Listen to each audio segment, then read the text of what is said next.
Dolar mı, altın mı, gümüş mü? Evet, en fazla hangisi kazandıracak? Hangisine yatırım yapmalıyım?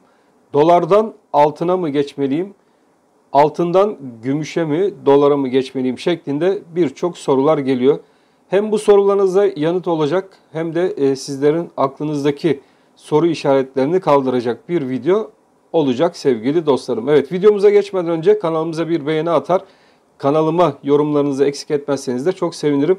Ayrıca şu an yayınımı dışarıdan seyreden sevgili dostlarımızı da kanalımıza abone olmaya davet ediyoruz. Evet, dolar mı, altın mı, gümüş mü? Şimdi sizle birlikte bunu yorumlayalım. Gram altında başlayalım sevgili dostlarım.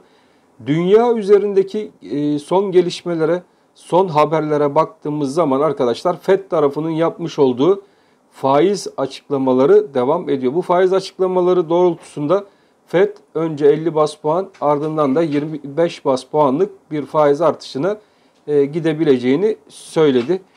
Enflasyon tarafına gene ABD tarafında baktığımız zaman ABD'deki enflasyonda aşağı yönlü seyrin devamıyla birlikte artık dolar ve altın tarafında roller değişmiş olabilir. Fakat gene Türkiye ekonomisi içerisine baktığımız zaman da dolar tarafının hala da TL tarafına oranla hareketlerinin yukarı yönlü gelişeceğini de söyleyebiliriz. Bunların nedenleri arasında cari açık, her ay vermiş olduğumuz 4 milyar dolara yakın bir cari açık var.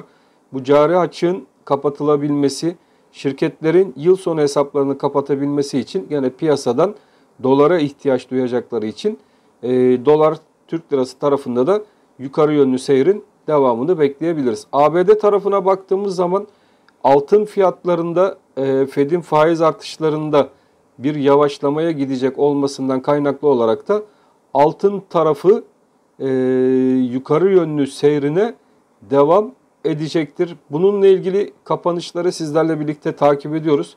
Bu kapanışlar esnasında bizler için gram altın tarafında, ons altın tarafında, gümüş ons ve gram gümüş tarafında önemli rakamlar var. Sizlerle birlikte bu rakamları da takipte kalıyoruz. Bizler için gram altın tarafında özellikle 1025 TL önemli bir seviyeydi ve bu 1025 TL seviyesi üzerinde gram altında yukarı yönlü hareketler ve kapanışlar devam ettiği sürece gram altın tarafının güçlü seyrine devam edebileceğini söylemiştik ve bu seyirde devam ediyor. Şimdi buradaki hareket bizler için gram altında özellikle 1025 destek seviyesinin altına inilmedikçe yukarı yönlü harekette ilk beklentimiz 1100 TL civarına doğru gidecek bir gram altın ve buranın da ana hedef bölgesi olarak da bir 1158 TL civarına doğru gram altında beklentimiz var. Bu durumda gram altın alınır mı sorusunun cevabı yatırım tavsiyesi içerisine girdiği için sevgili dostlarım, ben olsam her geri çekilmeyi kendim açısından gram altın tarafında 1025 altına sarkmadıkça alım olarak değerlendiririm kendi adıma. Tabi sizler nasıl karar verirsiniz? Orası size kalmış bir durum. Ons altın tarafına bakacak olursak hemen ons altın tarafındaki değerlendirmemizi de yapalım sizlerle birlikte. Ons altın bazında baktığımız zaman ons altındaki hareketlerin de FED'deki güvercin tutumun devam etmesiyle birlikte arkadaşlar buradaki seyrin de 1730 dolar üzerinde tutunması ons altın tarafında hala da güçlü seyrin devam ettiğini bizlere gösteriyor. Burada da ons altın dolar paritesi yapılır mı? Dolar tarafındaki güvercin tutumun devam etmesi dolar endeksi tarafına baktığımız zaman oradaki 106 seviyesi üzerinde tutunmanın gerçekleşmemesinden kaynaklı olarak bunu dolar için söylüyorum sevgili dostlarım. Dolar Türk lirası için değil. Yani dolardan altın tarafına parite yapılabilir mi sorunuzun cevabı 1730 dolarda gizli. Bu 1730 dolar üzerinde ons altın kaldığı sürece arkadaşlar burada yukarıda bizler için 1828 dolar ve onun üzerinde de biliyorsunuz ana hedef bölgemiz olan 1941 dolar seviyesine doğru ons altında da yukarı yönlü seyrin ilerleyen dönemlerde ve günlerde devam edeceği düşüncemiz hala da sabit. O yüzden dolardan altını, özellikle ons altın tarafına parite yapılabilir mi sorusuna kar marjlarına bakıldığı zaman arkadaşlar bu da gene size kalmış bir durum. Özellikle Fed'in önümüzdeki Aralık ayının 14'ünde yapacağı 0,50 bas puan faiz artışına doğru buradaki hareketler izlenebilir ve dolardan altın tarafına bir miktar parite şeklinde şans denilebilir 1730 dolar üzerinde tutunma gerçekleştiği sürece. Dolar Türk lirası tarafına baktığımız zaman dolardaki hareketler hala da bu sıkışık seyir içerisinde devam ediyor. Bunu saatliklere çevirdiğimiz zaman arkadaşlar daha net göreceksiniz. Bakın buradaki olayı daha net göreceksiniz. Doların olayı şu an için Türk lirasının, yani dolardaki Türk lirasının olayı hala da bir sıkışma ve baskılama seyri içerisinde devam ediyor.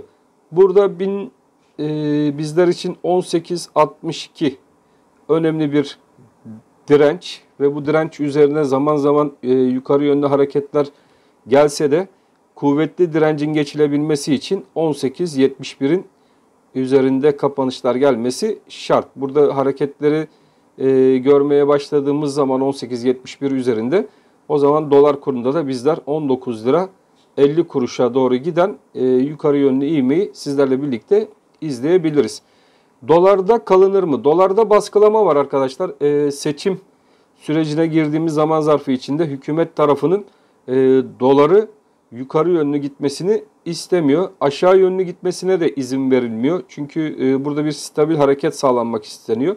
18.36 aşağı yönlü kırılmadıkça burada bir dolar kurunda özellikle aşağı yönlü hareket beklentisi içerisine girmemiz doğru olmaz. Doların da burada stabil bir şekilde tutulması, belki de zaman zaman 19 liralar üzerine doğru hareketin serbest bırakılma olayları da olabilir.